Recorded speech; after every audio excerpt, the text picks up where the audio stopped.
Alright guys, today I want to give my thoughts and opinions after watching Jerryringeverything durability test of the Galaxy Z Fold 5.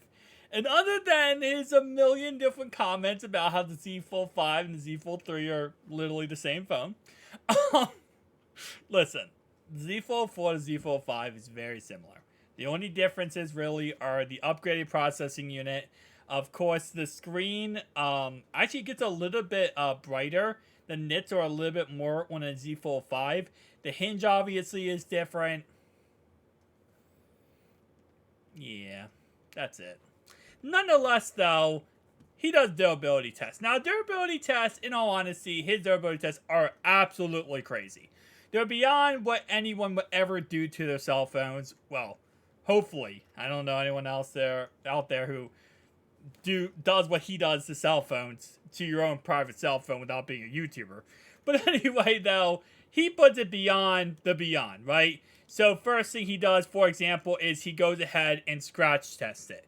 Now, of course, most phones scratch at a level 7, deeper grooves at a level 8. It's Gorilla Glass Victus. This is what you expect. Diamond is 10, Sapphire is 9, just for kind of a good comparison. Now, according to the Galaxy Z Fold 5 that he scratches here, you can see that it's actually deeper groups at a level 7, so a little bit less than 8 that a normal cell phone would get. Now, for the inside display, you can probably guess it's plastic. It's going to scratch at a level 2. That's pretty much what you expect. Now, for the other test he does is the burn test, and yeah, the inside display gets destroyed, okay? When you burn the inside display, it's not going to recover. But what's interesting here is the outside display also does not recover. So when he burns the outside display, it also does not recover at all, which is actually really disappointing. Another thing he points out that is disappointing is this. So when you take the SIM card slot out, you can see there is literally room for a micro SD card. He points this out and is so true. Samsung, how do you have a micro SD card slot pretty much right there and you're not going to be using it? I know why, because they want you to buy the higher gigabyte version, which actually in reality makes no sense because they give you as long as you pre-order the phone, you get the higher gigabyte version for the same price as the lower one. So it's actually ironic because it's the same technical price. Now just skipping forward here, just to kind of show you guys what I was talking about before. This never recovers, and this is again based on being different from an AMOLED panel to an OLED panel. Now the inside display, while it gets burned, the plastic, the actual pixels underneath are not broken, while the pixels on this phone on the outside screen is broken. So AMOLED, I believe they recover after 30 seconds. OLED, you destroy the pixels for good, pretty much.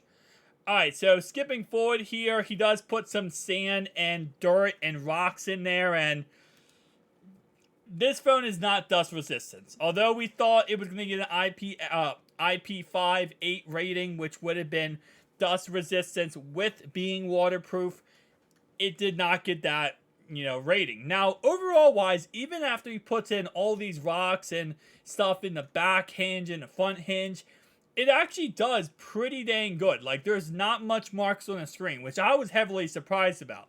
Now, he does show that you can still scratch it with your fingernail, which is exactly what you expect. Going through a little bit farther here, he does put his D brand case on to protect it.